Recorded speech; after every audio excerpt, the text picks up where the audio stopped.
Okay, episode 5 is running a shop while raising kids is way harder than it sounds.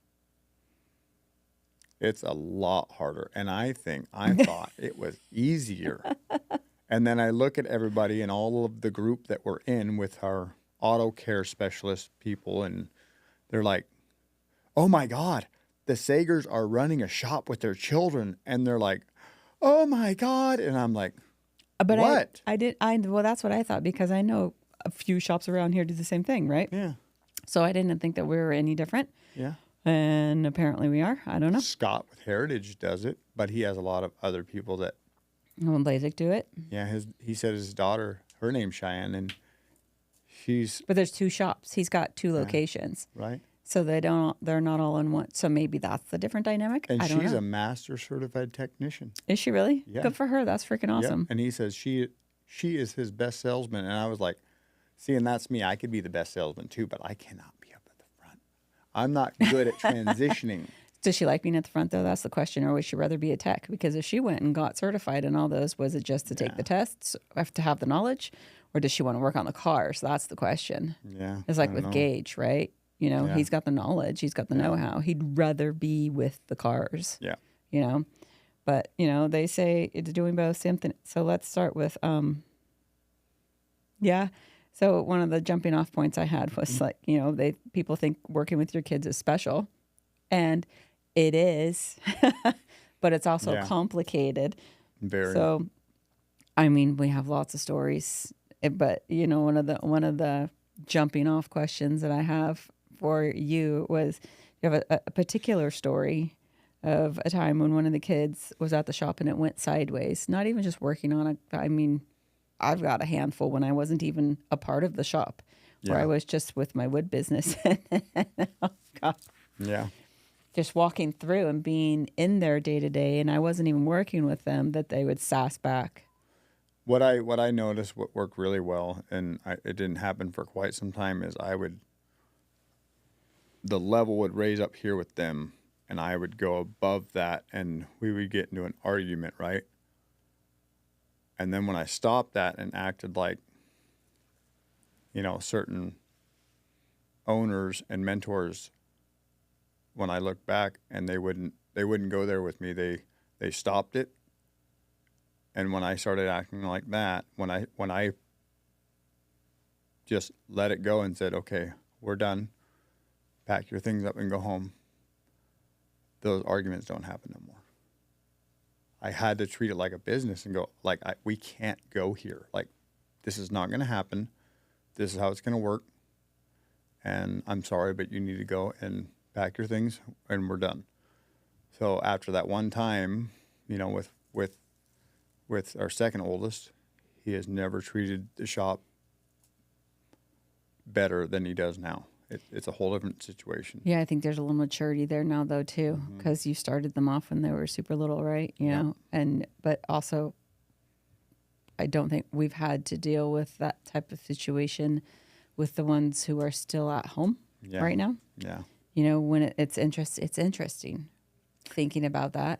And Because I all the feel- conflict comes from the ones who are already outside of the house. Yep. I feel that because I couldn't fully be dad because I raised them since they were babies, but as they grew older, they knew there was a real dad, and they kind of had this pull back and forth of, oh, this and that, and maybe he doesn't love me, maybe he doesn't. Maybe that was me.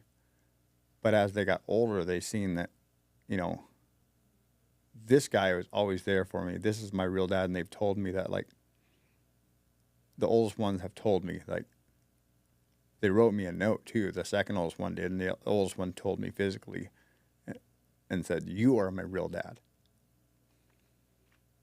And that one hurt. I felt that. But yeah, and even, I mean, teenagers are teenagers, and I made these children, right? Yeah. And they still have, you know, you can't tell me what to do just because you are Yeah, my mom. So right. I think teenagers Right. are teenagers, no matter what the blood relation is, Yeah. right? I think it just comes down to number one. Yeah, you've raised them since they were babies in the first place. Yeah, I mean, you were in my life before they were even born. So it's Yeah. like they've never known a life without you, either Yeah. next to me or as a Yeah. friend. But they had this little combative part to them that wasn't there when they were super young and isn't there now, but it happened during the transition of the other fathers being kind of part of their life, and they would say something to them, and then I would feel it and I would see it, and it's like I just had to step back. I couldn't Gage and Elliot. I can tell them a certain way and say, no, this is how it's going to be, and they accept it and they know they're not going to pass that. The other ones, I would say something, and you could tell I was like, don't care. You didn't mean anything. But that was for a certain period, that 12 to 15, 16, 17. And then we started becoming really good friends in their 20s again, to where they're like their parents, and like, they'll come and ask me certain things, and it was different. It was different. I knew I veered away from my dad at those ages, but it was different for me and him. It was hard for a little bit, until they realized that he still has my back. He's the only one that truly cared. Like, he was always there no matter what. And, so then they came back and like, we're friends again. So it was hard for a while. They're all turds. They are all turds. If you're watching this, boys and girls. Yeah. But I love all of them. I try to treat them equally and give them all that I can equally. The daughter, she's still out there on her own. I just want her to, and maybe she's doing great. I don't know, but I want her to experience things by herself. Like I told Alec, I can't teach you anything by showing you everything. You have to go experience it. Yeah, but she's always been my super Independent. hyper independent Yeah. one. Like always, that has been her. Yeah. Right? Whether or not she wants to admit that has been her. Yeah. And that Right. could be her superpower if she chose to utilize that independence in a healthy way instead of a non-healthy way. Yeah. But because we are mom and dad, Yeah. we are, Well, I don't know what the correct word is without being a parent but she's 23. Yeah. She's young. She knows the world and we don't, Yeah. So you kind of have to let her learn through her independence and just let her know that, yes, we're here. Keep the door open. I've invited you to all the family outings. And if you choose to come, please do. I would love to have you there. I am not the hold a grudge person. Yeah. Like that was never me. I will just cut you off and push you out of my life. If it's really that, it's like, if you're toxic to me, you're out. And I would hope that someone would do the same to me if I was that person, and or at least with her perspective, maybe she thinks that we are that person, Yeah. that she would at least give us the opportunity to talk to her about it, and understand her perspective of the situation, which I have a feeling I know what it is. Again, she's 23. It's whatever right now at this point. So, but I don't know. What are She's 23 going on 24, but really. No, she just turned 23. Yeah. Okay. She just turned 23, but she's going into her 24th year, right? So, but technically, her mindset, she's still like, she's at the 17, 18-year-old mentality age, right? To where fun, party, hanging out with maybe that boys. was a disservice to her on our own part too, though, right? Because we saw growing up what it was like to grow up in a not so nice environment. Yeah. I mean, prodigy of the 90s. I had a kid at 15 and I had to grow up like that and take care of responsibilities. And then I was surrounded by things that children should not have been surrounded by at that age with a child. Right. And so we chose to protect our children from that. And maybe maybe we did a disservice in that, because now that she is an adult, she's actually seeing what we protected her from. Yeah. And she's having fun with it, Yeah. right? So maybe we should It's a have let part. her have her fun. It's a party right now for her. And Yeah. I see that too. And I think that's the only thing is the control side of it. But it's not the control side. I just can't, the things I seen going on, just couldn't have to At the shop. participate in the shop life and the family life. Right. So, Yeah. and she knows that. And, I hope she grows out of it and she's okay on the other side of it. Right. So Yeah. Yeah. That, that's I all guess. I worry about. Yeah. Because, it's one of those things where you have to separate Yeah. parent and boss in certain areas of the shop. And that can be one of the hardest things, Yep. where people look at me and, I had to fire my dog. I was the one who did it unknowingly, but Yeah. I was the one who fired her. You asked me a Right. question, I gave you an answer, because that's the reality of the livelihood. It's like, it's like when you go back and you look back at the choice that I had to make that had me spiral into my dark ages of having to kick Austin out of the house to protect the other four. Yeah. Right? That was the hardest choice I've ever done in my entire life, Right. was to push one kid out to protect the good of the other four. And that was a family situation. Right. With her, it was a business and family situation, Right. knowing that I wasn't kicking her out of the business, yes, but it was to protect the shop, because that protects the entire family. Yeah. Now, will I still protect her? That situation is way different than it was with Austin, right? Yes. Absolutely. Would I have put you up in my camper in a place to, in an RV park? I would have. I totally would have. Did she want that? No, she didn't. That was her choice. That was her decision. Like, it's a different dynamic, but I was still making sort of the same decision as a protection of the whole versus the one. Yeah. Those are hard. Well, and thinking of everything as a whole, I think she's upset because she knows everybody else is kind of goofing off here and there. And I presented her, though, with a solution to stay with the family and correct our behavior. And she said no.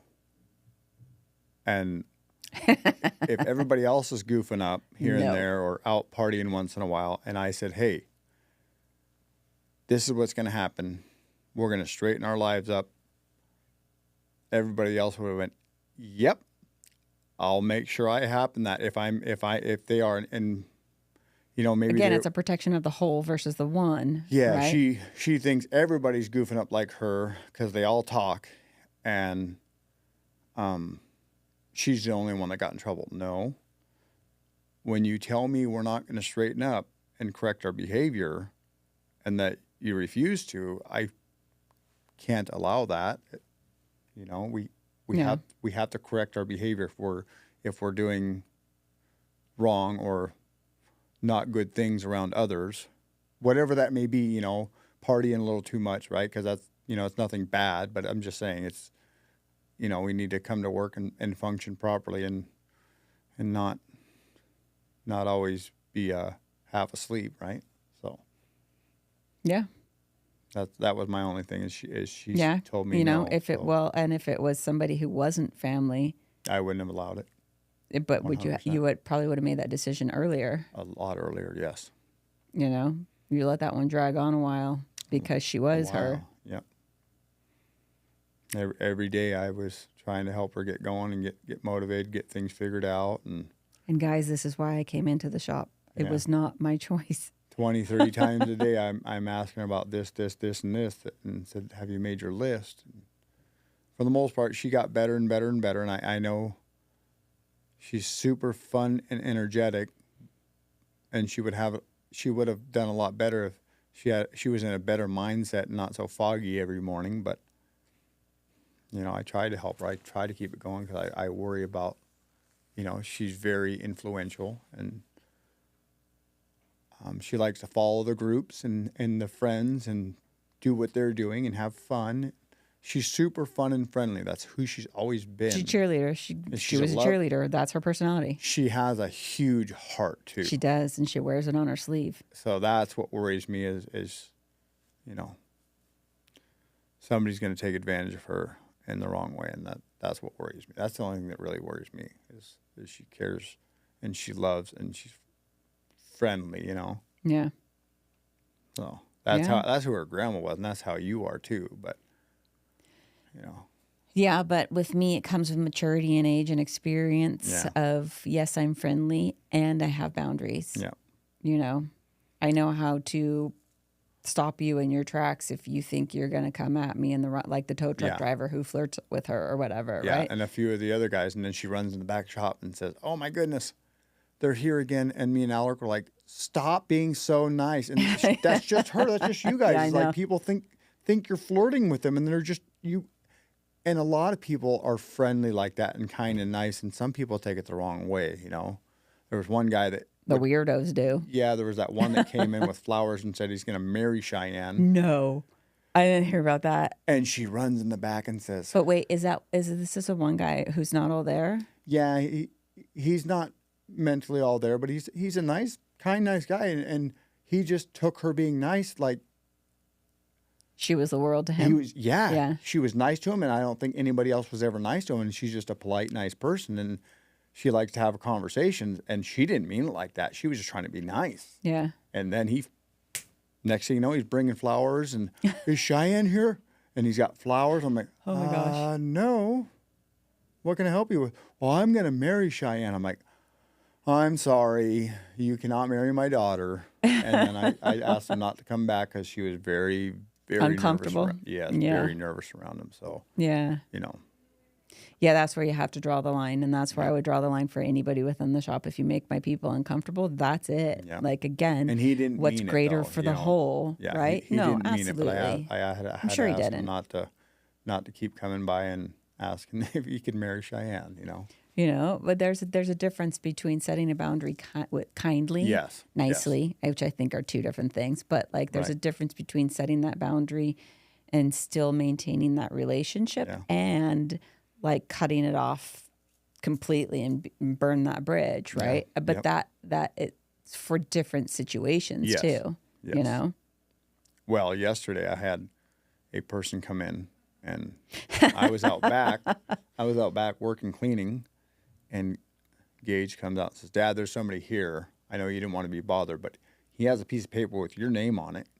I'm like, "Oh my goodness, what?" So I go up front, and it was a crumpled up piece of paper, half folded, and he shows me the paper. It says Daniel Sager, and it shows the business address. It doesn't even show Sager and Sons Automotive. It doesn't show our house address. And I'm like, Thank goodness. yeah, he says, yeah, you contacted us about the insurance. I'm like, I have insurance, and I haven't contacted anybody about insurance. Yes, you did. I says, no, I didn't. You can please leave now. I just can't believe this. I came all this way, drove 30 miles just to talk to you. I says, I'm Shall sorry. we make that commute daily? I said, I'm sorry. You need to get out of the shop. I said, I did not request anything. And the other form showed, like, he wanted me to fill out all my information. He didn't have no clipboard. He just had this fake name tag hanging around his neck. He was driving an older Audi with like smeared writing on it. Like, he wasn't legit, right? Like, it was a scam. Like, he was just trying to get my information. It wasn't a real sales pitch from an insurance company. I guarantee that. Yeah. Like, it felt way shady. And then he got really like pissed off Yeah. because I told him he needed to leave and not come back to the building because like that was sketchy, right?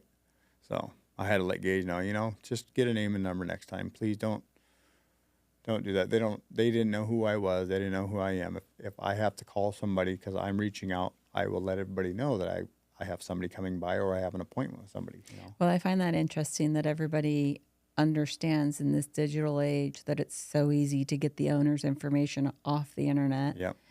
But yet they don't put two and two together of they probably got the owner's information off the internet Yep. and don't make that connection Yep. with the owner, right? Yep. I don't know. Maybe that's the old, because that was my when I was in my early starving 20s, receptionist for construction companies. And then I've always been a part of the customer service role. This is why I say I've done my time on the phones. I've graduated and I Yeah. don't want to anymore. Yeah, I know, right? I know how to block them because I know usually what it is, but I don't want to. And just running a business is like, I try to stay in the back and stay away from the front. And I can tell when people get out of their vehicles, like, oh, he's got a clipboard, don't know him, he's going to come in to sell something. It's a sales guy. And I run. go in the back and I start working, just let them know I'm not here. The owner's not here. You know, get a name and number, and I'm always right. And I just, yesterday, the guy, I was like, Gage was like, kind of like Cheyenne, like, he's got a name tag hanging around his neck, and he's got a piece of paper with your name on it. I was like, oh, great. Who's this? You know, Door-to-door salesmen, they have to go get licenses from the city. So if they're doing that, they have to have a license that like show from the city. Yeah. The city has to be aware that they're making those calls. It was laminated, right? But he didn't say, hi, I'm so-and-so from so-and-so. Yeah. He shows me this crumpled up piece of paper and says, you were reaching out to us about insurance? I'm like, who are you with? And then he didn't tell me again. He bypassed that question and said, well, I have your name and you were reaching out to us about insurance. Is this you? I says, I'm Dan. I don't go by Daniel, though, so you don't know me, you know. Yeah. I don't never go by Daniel. Only when I get mad. Yeah. Well, and that's how it was presented to Gage is Daniel Sager here. And Gage was like, oh, he knows you. I should have said, Gage, do people ask for Daniel Sager if they know me? They go, hey, Dan. You know? Yeah. So, I don't know. He didn't know. Or if they're my friends, they call you Danny. Yeah. Yeah, if it's Danny, then, man, you know. Mom knows them. Yep. So. Yeah, we're telling a little bit there, aren't we? So yeah, people now are gonna everybody come in. knows. Yeah, people are going to come and go, is Dan or Danny there? They'll know not to call me Daniel. The only one that calls me Daniel is my wife when she's mad, or my mom, or my dad, and they both pass. So it's just me, huh? So give me a car situation where you had to remain professional, but like internally. Like, did the kid screw up or something? And you had to make it right for the customer, but internally you felt like you needed to side with the child. Do you have any of those? Where you just wanted to remain dad? I thought we were going the other way with the customer because I sided with the customer the other day. Nice. When one of my boys messed up and didn't see something on the inspection, and then I ended up giving her a bunch of stuff and saying, my apologies, and I'm going to take care of these other things too, and she was very happy about that. So yeah, and he didn't mean to miss it. But, well, you know. let's just say when our kids mess up, we totally own that. Or at least I do. You know, it's like, yes, it totally is. But is there a situation where something happened and you knew the kid was right? Yeah. There was one time with Gage, and I'm trying to remember what it was, but there was another time where it was Cheyenne. And a vehicle came in, and it was a little Ford Focus. And it came in, the door handle was not working. And I says, well, we're gonna have to, you know, we can quote them, hey, door handle assembly, but we won't know everything until we get it tore down. So we get it apart, and there's like some broken internals in the door, and we didn't know that, but we're like, hey, this is you know what's gonna fix the basic needs of the door. But when you get in there and there's structural damage broken inside the door and you have to special order parts and it costs more, you're not going to know that until you tear it down. So we tear it down. I'm like, hey, this is actually what's going on. We have to order these parts. They don't have them in stock, and it's going to be more. But, you know, we're not charging you anything unless you approve it, right? So she calls them up, gives them the estimate, and says, you know, we have to order these parts. Do you want to approve this? And I could hear on the other side of the phone a very loud, angry voice. And I kind of stepped out because she was like, no, I got this. And then she comes back out 10 minutes later crying. And I'm like, well, what happened? Well, he came in and he was very angry that we have to charge him more, and that's not what we told him over the phone. And I says, Cheyenne, but we're not charging him anything. He has to prove it. She says, I know that, but he's very angry because he doesn't want to pay that, and he wants the work done for what we quoted. I says, well, it went on and on and on, but next thing I know, she's in tears crying, and I had to go out there, and I told the customer, I'm like, okay, this is not okay. Cheyenne is up there crying now. You are very angry. I'm the customer. I says, you're not my customer anymore. I'm going to put your car back together, and you will never come back again. Because, he was up there threatening and yelling. I didn't know all that at the time, right? So when we get like that, we can't work together. That's dangerous for whoever may be up. What if it was, somebody else? What if it was you? What if it was our new service writer, I'll just throat punch him. Yeah, no, I can't have that. And then we had another guy doing the same thing. He always wants something for nothing. And I don't like to deal with him because I'm tired of telling him that we have to make money and we're a business too. So I'm not going to say names, but I ended up getting on the other phone when we had landline, and I heard him yelling and screaming at her.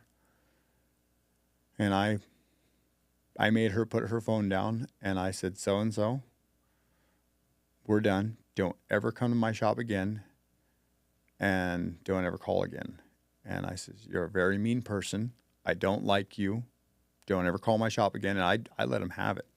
And he's like, so you hate my guts? And I went, you're just not a good person, and I don't want to associate with you, so don't ever call my shop again. But that was pretty bad, too. I remember that one. That was bad. I don't remember who it was, but I remember that one. Yeah, I remember exactly who it is. Yeah, I know you do. There's a few of them that do that, right? And I think that's the old 90s mentality. I'm the customer, and the customer's always right. But I think that's also the reason, one of the reasons, number one of the reasons that we cannot estimate. And to me, there's a difference between estimate and quote. There's a difference there. It's slight, but it's different. Yeah. And that's why we won't estimate over the phone, because once we tear it apart without seeing it, we don't know, right? Yep.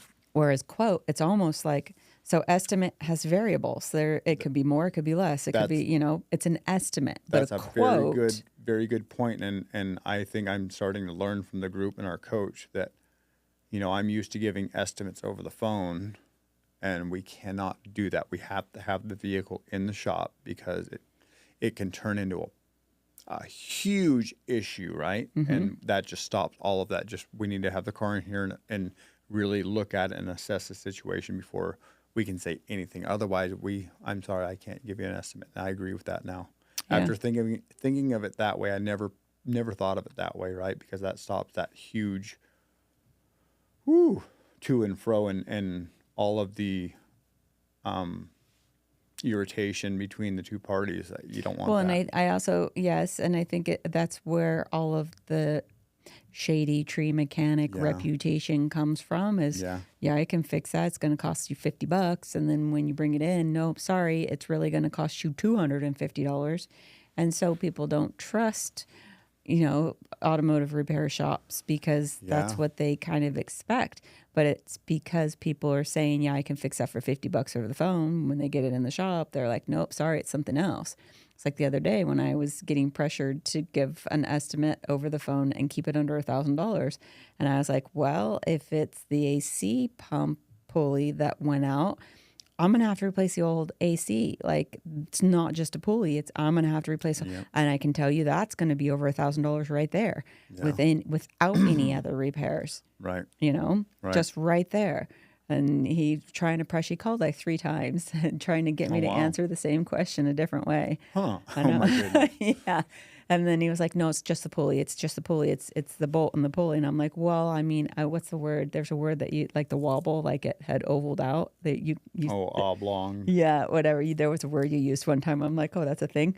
But I was like, well, I mean, if we have to rethread and we have to Wallered out. drill, yeah, something Yeah. like that. I was like, if we have to rethread it or if we have to drill or whatever, I mean, I don't know. I Yeah. don't know. Might not just Yeah, be we don't know. replacing just a pulley. Yep. It might be I have to replace what's behind the Could be pulley $100, holding it could be on. Yeah. Could be $2,000 or 15. $3,000. We Yeah. don't know. So it was like he literally called like 3 times trying to get me to answer the same question a different way. And I was Oh, like, my goodness. I'm sorry, I can't guarantee it's going to be under $1,000. Bring it in. I can look at it for free. I can give you, our complimentary inspection for free. And then I will estimate what I see is Yeah. the fix. Right. Can't guarantee it's under $1,000 though. Going back a second there, what you said about giving, like you said, the dirt floor shops or the shady tree mechanics giving an estimate for super low, which happens all the time. It's because they want to get them in the door, I They think. want to get them in the door, Mm-hmm. and then You're trapped. it goes way up. They're trapped, and that's where like Lucas and David changing the industry and all of our coaches and our peer groups that we're in. Why we're trying to bring it up to a standard industry and everybody's the same, so we don't have those issues and get called for something the Shady Tree did, because they're like, oh well, all shops are this way. I got it in there, and next thing you know, they want $5,000, and I had to go pick up my car because I couldn't afford that. And then they're really pissed off, and they're ranting and raving and saying all mechanics are rip-off artists. You get certain let me stop there and clarify. There are 95% of customers that I love working with. And then there's some that have had that experience trying to get a better deal. And maybe that's what they're attracting. Maybe that's who they're attracting. And maybe they have to learn that lesson. But that's how that works. And we need to stop that right there, right? So I have so many wonderful customers that I love that I treat like family and brothers and sisters, but there are some that don't quite understand that and go there and do that. And it's like, I don't want to be blamed for that. So let's stop right there. Yeah, but I also think that comes in with the education of, I don't know what I'm driving. It starts, it moves, it gets me from A to B. Yeah. And I know nothing about my car. Right. So I'm going in blind, hoping that I'm taking it to a professional who's going to actually tell me the truth. Yeah. And then when you get the people by chance, because most of the time, again, going back to the early 20s when I didn't change my oil for 10,000 miles, Yeah. and it's about the bottom dollar for a lot of these people, but they also don't understand what it takes to go in to do a proper repair Yeah. the correct way instead of just putting a Band-Aid on it, which is, usually, I can't say for sure, but usually what a cheaper shop would do is just Band-Aid or I got your Band-Aid going, right? Something else is going to break, or they're going to throw parts and guess. Whereas we are bigger on a diagnostic focus. I want to fix the actual root cause, Right. not throw all the parts and hope that this repair fixes what you're saying is happening. Right. Right. So there's a lot of educational components that goes into teaching the consumer what goes on behind the scenes too, I think. Right. You know, Yeah. I push the button, my car starts, I go. Yeah.